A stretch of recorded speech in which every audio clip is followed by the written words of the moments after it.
दोस्तों नमस्कार। आप सभी का मेरे YouTube चैनल कहानी संकलन में स्वागत है। आज मैं आप सभी लोगों के लिए लेकर आया हूँ पंडित श्री राम शर्मा आचार्य द्वारा रचित पुस्तक भूत कैसे होते हैं, क्या करते हैं। प्रस्तुत है षष्ठम खंड स्वजनों सुहृदयों से संबंध के इच्छुक भूत। मृत्यु के उपरांत मनुष्य के सूक्ष्म शरीर से प्रेत योनि में बने रहने के भी प्रमाण मिलते हैं। मरने के बाद भी आत्मा अपने संबंधियों से संपर्क बनाने का इच्छुक रहता है। आह्वान करने की पद्धति मालूम होने पर वह संपर्क घनिष्ठ भी हो जाता है और उसमें ऐसे तथ्य जुड़े रहते हैं जिनके कारण इस संपर्क की वास्तविकता में कोई संदेह नहीं रह जाता। प्रेत योनि का अस्तित्व भी मरणोत्तर जीवन की पुष्टि करता है। स्थूल शरीर न सही, सूक्ष्म शरीर सही, आत्मा का अस्तित्व तो विद्यमान रहा ही है। कब्र में कैद रहने वाली, अस्तित्व प्रकट न कर सकने वाली बात, शरीर के साथ आत्मा की समाप्ति हो जाने वाली बात तो एक प्रकार से मिथ्या ही सिद्ध हो गई। मरने के बाद पुनर्जन्म मिलता है। इसके मध्यवर्ती समय में कुछ अवधि विश्राम के लिए मिलती है। आमतौर से आत्माएं इस काल में लंबी जिंदगी में अनवरत रूप से किए गए श्रम की थकान उतारती रहती हैं और गहरी निद्रा में सोई पड़ी रहती हैं। जैसे दिन भर काम करने के उपरांत रात्रि में सो लेने के उपरांत प्रातःकाल ताजगी आती है और नई शक्ति के साथ नए सिरे से उत्साहपूर्ण मन स्थिति में काम करना संभव हो जाता है, उसी प्रकार इस मध्यावधि विश्राम के बाद मृतात्मा नवीन जन्म धारण करके नए सिरे से पुनर्जन्म का क्रियाकलाप आरंभ करता है। इस निद्रा काल में तरह तरह के स्वप्न आते रहते हैं। सूक्ष्म शरीर का सचेतन मस्तिष्क समाप्त हो जाता है और अचेतन का ही जीवन सत्ता पर आधिपत्य रहता है। अचेतन में जैसे भले बुरे संस्कार दबे पड़े होते हैं, वे उभर कर दृश्य रूप धारण करते हुए सामने उपस्थित होते हैं। जिसने जीवन का अधिकांश भाग दुर्भावनाओं और दुष्प्रवृत्तियों में गुजारा है, उसे उसकी प्रतिक्रिया ही भयावह दृश्यावली के रूप में दिखाई पड़ेगी। इसी अनुभूति का नाम नरक है।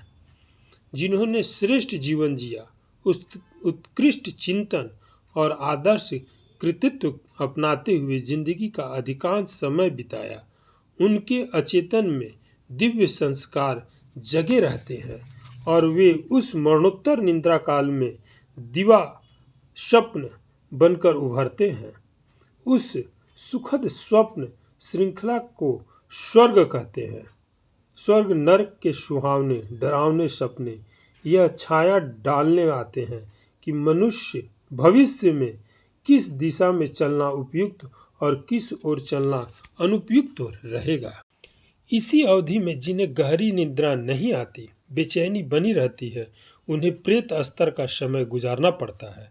मरने के बाद स्थूल शरीर का अंत हो जाता है, किंतु सूक्ष्म शरीर यथावत बना रहता है।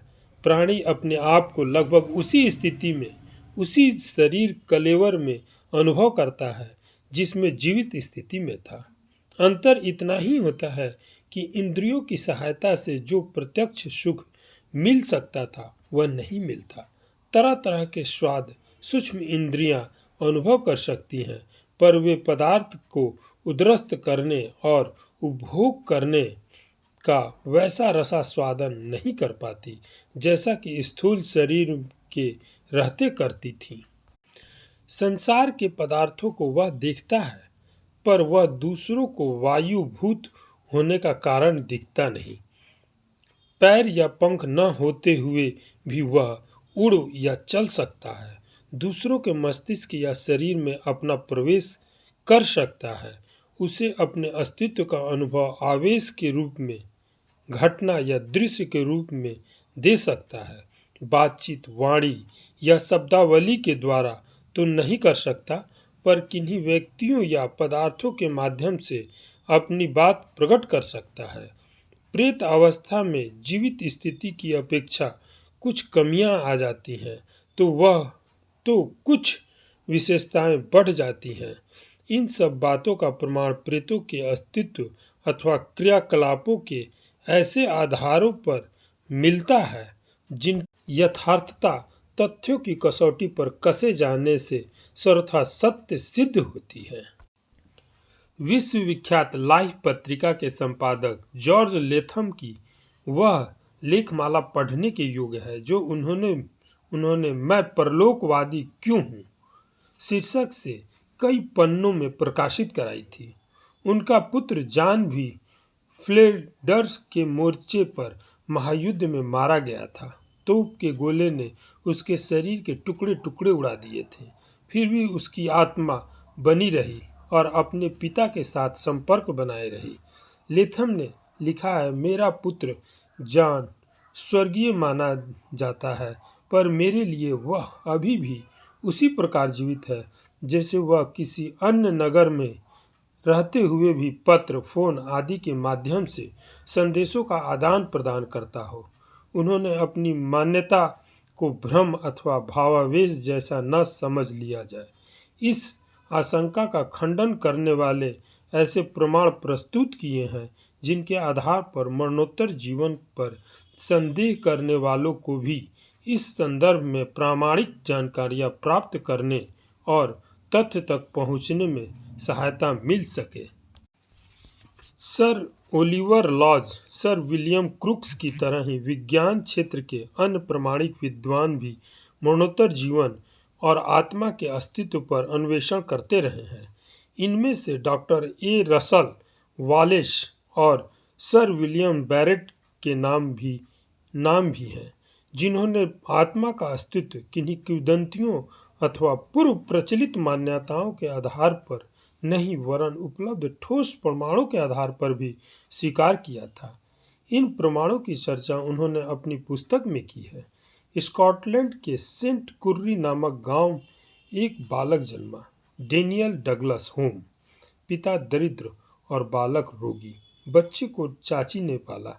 14 वर्ष की उम्र तक वह ऐसे ही तरह तरह की बीमारियों से ग्रसित रहकर ऐसे ही दिन काटता रहा।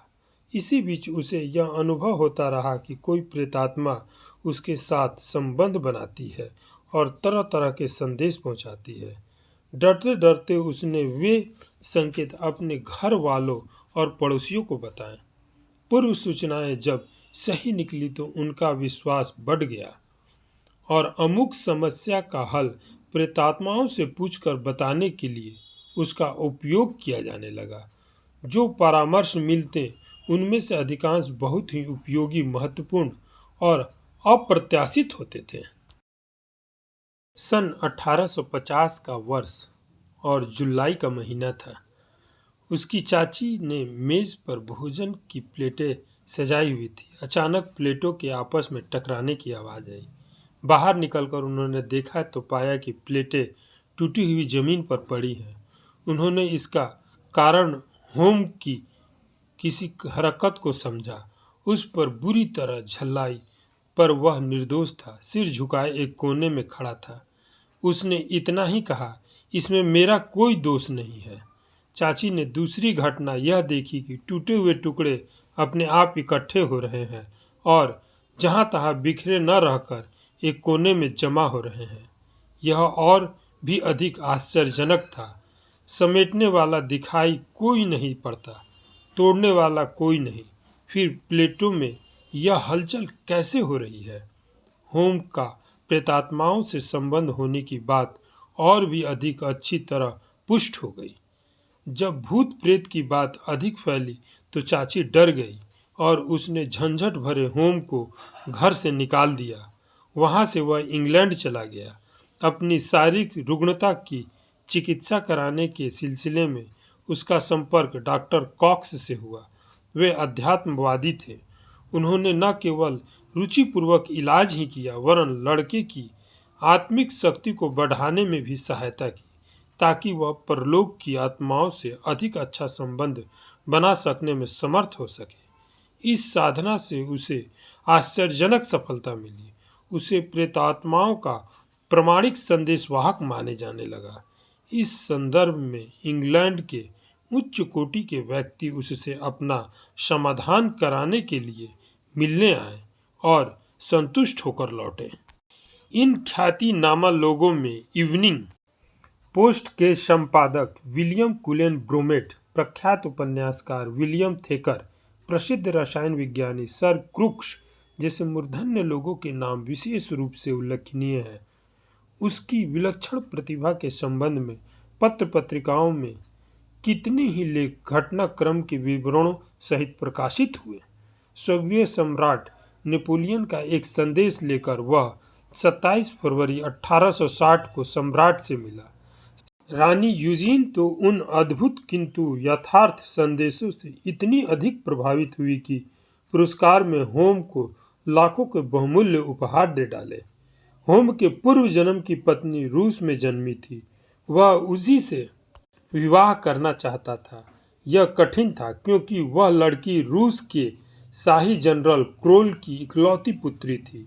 इतने प्रतिष्ठित और संपन्न पिता की सुशिक्षित पुत्री एक बीमार और प्रेत व्यवसाय का उपहासास्पद धंधा करने वाले के साथ कैसे ब्याही जा सकती थी, विशेषतः ऐसी दशा में जबकि दोनों एक दूसरे से परिचित भी न थे और सुदूर देशों में रहते थे। यह कठिन कार्य काउंट ऑफ नॉट कृषि के प्रसिद्ध उपन्यासकार ड्यूमा ने अपने कंधों पर लिया। उन्होंने संदेशवाहक की सफल भूमिका निभाई और अंततः 8 अगस्त 1860 को दोनों का विवाह हो गया। दोनों ने मिलकर प्रेतात्मा विद्या के शोध कार्य को और भी आगे बढ़ाया। होम 21 जून 1889 को मरा। इससे पूर्व वह अपने प्रेतात्माओं के अनुभव संदर्भ में एक खोजपूर्ण पुस्तक प्रकाशित करा चुका था, lights and shadows of spiritualism. इस पुस्तक की भारी खपत हुई थी और होम की अच्छी कमाई भी हुई थी। मृत्यु के समय उसकी पत्नी सिरहाने बैठी रो रही थी। होम ने उसे आश्वस्त करते हुए कहा, पगली, मैं मर कहाँ रहा हूँ। शरीर छूट जाने पर भी मैं तेरे साथ बराबर संपर्क बनाए रहूँगा। आत्मा और कला कभी मरा करती है। कुछ समय पूर्व इंग्लैंड के ख्यातिनाम कप्तान डेविड के ऊपर प्रेतात्मा के प्रकोप और उससे छुटकारे की घटना का समाचार इंग्लैंड के प्राय सभी प्रमुख पत्रों में छपा था। डेविड की गणना उस देश के मूर्धन्य सेनाध्यक्षों में की जाती थी। उनका विक्षिप्त हो जाना और हर घड़ी भयंकर प्रेत की छाया को अपने आसपास उपद्रव करते देखना एक असाधारण कौतूहल की बात थी। चिकित्सकों ने तरह तरह के परीक्षण किए, यहाँ तक कि मानसिक विकृति की आशंका को भी बारीकी से परखा, पर न तो उन्हें कोई शारीरिक रोग था और न मानसिक। इतने पर भी इस कदर भयभीत होना उन जैसे दुस्साहसी के लिए सर्वथा अप्रत्याशित था। वे धीरे धीरे मरणासन स्थिति में जा पहुँचे थे। एक प्रेत विद्याविज्ञ बुढ़िया को डेविड की पत्नी बुलाकर लाई। वह आंख बंद करके ध्यान करती रही। पीछे उसने डेविड का चीन से खरीदा हुआ वह बहुमूल्य कोट मंगाया जो उन्हें अत्यधिक प्रिय था। बुढ़िया ने उसके अस्तर में लगे खून के धब्बे दिखाए और बताया कि एक व्यक्ति की हत्या इसी कोट को पहने हुए हुई थी। उसी आत्मा की छाया इस कोट के साथ रहती थी। उसे भी यह अत्यधिक प्रिय है। वह किसी दूसरे का कब्जा इस पर नहीं देखना चाहती। जब तक कोट घर में रहेगा तब तक उस प्रेतात्मा का आतंक भी बना रहेगा। बुढ़िया के परामर्श के अनुसार कोट उसी समय जला दिया गया और डेविड को उसी क्षण प्रेत के आतंक से मुक्ति मिल गई। विश्वविख्यात नर्तकी अन्ना पावलोना की मृत्यु स्मृति में उसकी शिष्या ने एक नृत्य समारोह आयोजित किया तो उसकी मृतात्मा भी साथ साथ नृत्य कर रही थी। दर्शकों ने उसे अपनी आंखों से देखा। इटली के प्रसिद्ध वायलिन वादक पागगिनी की मृत्यु स्मृति में आयोजित समारोह में मृतात्मा का प्रिय वायलिन स्वयं ही बज उठा और आवाज़ें आई कि मैं पागगिनी हूँ, मैं पागगिनी हूँ। दर्शकों ने इसे प्रेतात्मा समझा। इटली की विश्व प्रसिद्ध नायिका जूलियट की मृत्यु के बाद भी उसके पास आने वाले हजारों पत्रों के उत्तर लोगों के पास पहुंचते रहे। जिनके पास पत्र पहुंचे उनके पत्र पर पूर्व पत्रों की बिल्कुल संगति में थे। कई में पूर्व पत्रों का उल्लेख भी होता था। यह कहानी भी बड़ी विचित्र है। कहते हैं जूलियट की यहाँ समाधि थी, वहीं पर 2 लेटर बॉक्स टांगे गए थे। एक में पत्र आते थे, दूसरे में डाले जाते थे, जिन्हें डाकिया नियमित रूप से ले जाता था। पत्र यद्यपि समाधि का रक्षक यूहोरे सोलेमिनी लिखता था, पर वह जो कुछ लिखता था स्वयं भी नहीं जानता था।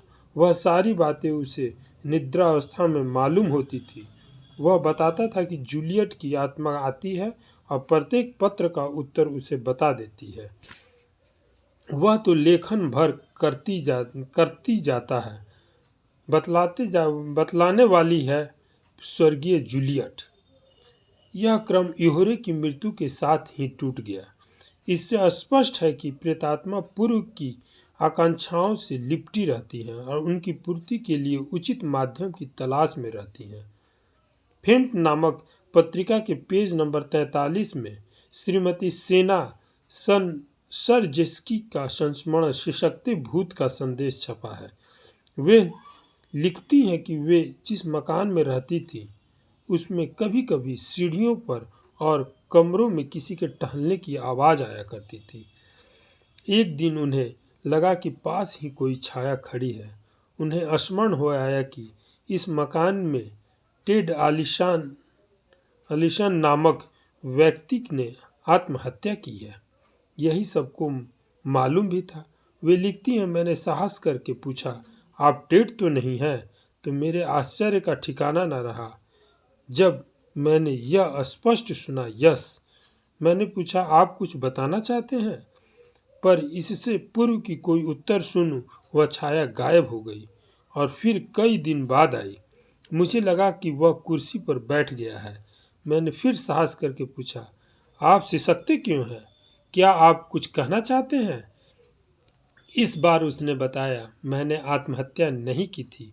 किसी जहरीली औषधि के भूल से सेवन से यह दुर्घटना हुई। आप मेरी धर्मपत्नी को कहना, मैं अपनी बच्चियों को बहुत प्यार करता हूँ। इसके साथ ही वह आत्मा वहाँ से चली गई। बाद में मैंने श्रीमती टेड से बातचीत की तो उन्होंने बताया कि निस्संदेह वे अपने साथ इंसुलिन की शीशी रखते थे और उसी के द्वारा उनकी मृत्यु हुई थी। उस दिन के बाद वहाँ कोई आत्मा नहीं आई।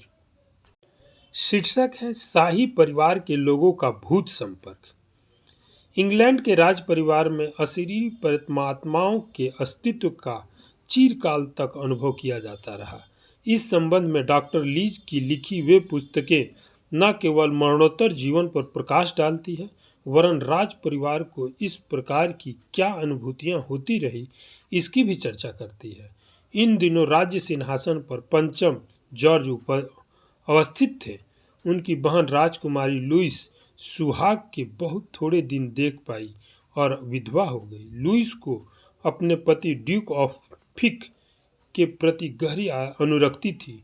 वह अपने दिवंगत हो जाने के उपरांत भी बनी रही और यह संबंध सूत्र बनाए रखना दिवंगत आत्मा ने भी स्वीकार कर लिया। वे प्रेत रूप में लुइस के पास बराबर आते रहे और उससे संपर्क बनाए रहे। लुइस भी बहुत दिन जीवित नहीं रही। उसकी मृत्यु के उपरांत राजकुमारी की सचिव एलिजाबेथ गॉर्डन ने विस्तार पूर्वक प्रकट किया, जिससे उस घटनाक्रम पर प्रकाश पड़ता है जिसके अनुसार लुइस और उनके स्वर्गीय पति का मिलन, संभाषण, सानिध्य का क्रम कितनी घनिष्ठतापूर्ण चलता रहा, मानो शरीर न रहने पर भी ड्यूक का अस्तित्व यथावत बना रहा हो। इससे पूर्व की एक और घटना है जो प्रेतात्माओं के अस्तित्व को और भी अच्छी तरह प्रमाणित करती है। सम्राट एडवर्ड सप्तम की पत्नी महारानी एलेक्जेंड्रा प्रेत विद्या पर विश्वास करती थी और जब तब मृतात्माओं के आह्वान का प्रयोग किया करती थी। एक बार ऐसा ही प्रयोग संन्यास से उन्हें संदेश मिला, जिसे एक तरह का विस्फोट ही कहना चाहिए। उन्हें प्रेत द्वारा सूचना दी गई कि सम्राट एडवर्ड अब कुछ ही दिन जीवित रह सकेंगे। उनकी उसी कौवे में मृत्यु होगी जिसमें वे जन्मे थे। महारानी इन दिनों विंडसर प्रासाद में थी। उन्हें समाचार मिला कि सम्राट कुछ साधारण से अस्वस्थ हैं, पर चिंता जैसे कोई बात जरा भी नहीं है। तो भी महारानी का समाधान न हुआ। वे दौड़ती हुई पहुंची और देखा कि एडवर्ड बेहोश पड़े हैं। रानी को देखने के लिए उन्होंने आंखें खोली और प्राण त्याग दिए। एडवर्ड की आत्मा का अस्तित्व मृत्यु के बाद भी अनुभव किया जाता रहा। उनकी एक अंतरंग मित्र थी, लेडी वारविक। कुछ दिनों प्रेत विशारद एटा राइट के माध्यम से वे लेडी वारविक पर अपना अस्तित्व प्रकट करते रहे। इसके बाद उन्होंने सीधा संपर्क स्थापित कर लिया। वे अक्सर अपनी प्रेयसी के पास आते और जर्मन भाषा में वारविक के साथ अपनी अतृप्त प्रणय आकांक्षाएं व्यक्त करते। स्पिरिचुअलिटिस्ट अलायंस में अभी भी एक ऐसी घड़ी ऐतिहासिक सुरक्षा के साथ रखी हुई जो मरणोत्तर जीवन के अस्तित्व की मान्यता पर राज्य परिवार की स्वीकृति का प्रमाण देती है। यह घड़ी महारानी विक्टोरिया ने इस चक्र की सदस्यता कुमारी जॉर्जिनिया ईगल को उनके प्रेत आह्वान की यथार्थता अनुभव करके भेंट में दी थी। कुमारी ईगल ने महारानी विक्टोरिया के सम्मुख प्रेतों के अस्तित्व और आह्वान की प्रामाणिकता के ऐसे अनेक सबूत पेश किए जिनके कारण विक्टोरिया को इस तथ्य पर पूरी तरह विश्वास जम गया था। सन 1901 में महारानी विक्टोरिया की भी मृत्यु हो गई। प्रेत आह्वान संस्थान ने उनके साथ भी संपर्क बनाया। संस्थान की संचालिका एटा राइट ने एक दिन स्वर्गीय महारानी की आवाज़ प्रत्यक्ष सुनवाई तो सभी सुनने वाले अवाक रह गए। महारानी विक्टोरिया का मरणोत्तर जीवन पर प्रगाढ़ विश्वास प्रख्यात है। वे 1819 में जन्मी। 18 वर्ष की आयु में सन 1837 में राजगद्दी पर बैठी। 3 वर्ष बाद 1840 में उनका विवाह हुआ और कुछ वर्षों बाद ही वे विधवा हो गई। महारानी ने अपने स्वर्गीय पति प्रिंस अल्बर्ट से संबंध स्थापित करने में सफलता प्राप्त कर ली। इस कार्य में उन्हें आर.डी. लीज और जॉन ब्राउन नामक 2 प्रेत विद्या विशारदों से बड़ी सहायता मिली। स्वर्गीय अल्बर्ट जीवन काल की तरह मरने के उपरांत भी महारानी को प्रत्येक कार्य में परामर्श और सहयोग प्रदान करते रहे। विधवा रहते हुए भी उन्हें सर्वथा एकाकीपन अनुभव न होने देने के लिए स्वर्गीय आत्मा उनके साथ घनिष्ठ संबंध बनाए रही। अल्बर्ट अपनी सूक्ष्म सत्ता को स्थूल रूप में प्रकट करने के लिए डी ब्राउन के शरीर का सहारा लेते थे। जो कहना होता वे उन्हीं के शरीर में प्रवेश करके कहते। महारानी मिस्टर लीज के प्रति बहुत कृतज्ञ थीं, जिन्होंने ब्राउन के रूप में एक अधिकारी माध्यम लाकर उन्हें दिया था। प्रेतात्माएं हर शरीर के माध्यम से अपना अस्तित्व प्रकट नहीं कर सकती। उसके लिए उन्हें अधिकारी व्यक्ति चाहिए। इसके लिए मिस्टर ब्राउन सर्वथा उपयुक्त प्रमाणित हुए। लीज द्वारा उपयुक्त माध्यम की व्यवस्था की थी, सो इस सहायता के बदले में वे उच्च राज्य पद देने का प्रस्ताव कई बार किया, पर लीज ने उसे सदा यह कहकर अस्वीकार कर दिया कि आत्मिक जिम्मेदारियों का बोझ इतना अधिक होता है कि उसे वहन करते हुए लौकिक कार्यों को ठीक प्रकार नहीं किया जा सकता। दोनों में से एक कार्य ही प्रमुख रह सकता है। राज्य पद न लेने के इस तर्क को महारानी ने उचित समझा और उनसे इसी स्तर का सहयोग लेती रही। महारानी विक्टोरिया को अपने स्वर्गीय पति का सहयोग हर कार्य में अभीष्ट प्रतीत होता था। उनके परामर्श की उन्हें निरंतर आवश्यकता अनुभव होने लगी। परोक्ष संदेशों के अधूरेपन और संदेश की आशंका रहती थी। अस्तु ब्राउन के शरीर माध्यम से प्रत्यक्ष संदेशों के आदान प्रदान की आवश्यकता अनुभव की गई।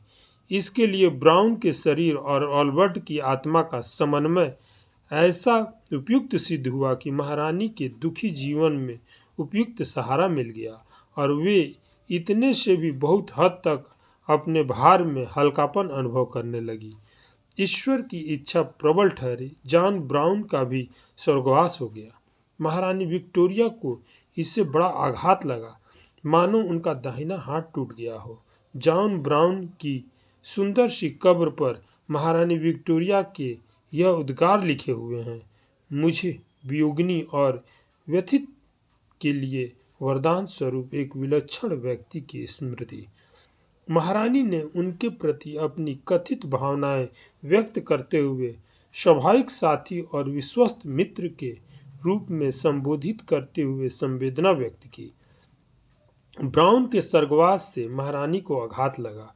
उसे व्यक्त करते हुए उनके निजी सचिव सर हेनरी पोन सोनवी का एक वक्तव्य टाइम्स पत्र में प्रकाशित हुआ। उन्होंने कहा, स्वर्गीय ब्राउन की सहायता महारानी को निरंतर रहती थी। उनके स्वर्गवास पर सामग्री को भारी पीड़ा हुई है। इस आघात से इन दिनों वे बहुत दुर्बल हो गई हैं। जगत विख्यात सुप्रसिद्ध सामुद्रिक शास्त्र ज्ञाता कीरो के पिता का जिस समय देहांत हुआ, उस समय उनकी शक्ति बहुत क्षीण हो गई थी और इसलिए वे कुछ आवश्यक बातें बताना चाहते हुए न बता सकें और उनकी जीवन लीला समाप्त हो गई। कुछ महीने कीरो संयोगवश एक प्रेत आह्वान की बैठक में जा पहुँचे और वहाँ पिता की प्रेतात्मा ने आकर उनको बतलाया कि हमारे परिवार से संबंधित कुछ महत्वपूर्ण दस्तावेज लंदन के डेविस एंड सन सॉलिसिटर के यहाँ रखे हैं। उनका दफ्तर स्ट्रैंड में गिरजाघर के पास एक तंग सड़क पर है, जिसका नाम मैं भूल गया हूँ। तुम उनके यहाँ जाकर उन कागजातों को ले आना। दूसरे दिन कीरो उस सड़क पर पहुँचे और बहुत देर परिश्रम करने के बाद वह कार्यालय मिल गया।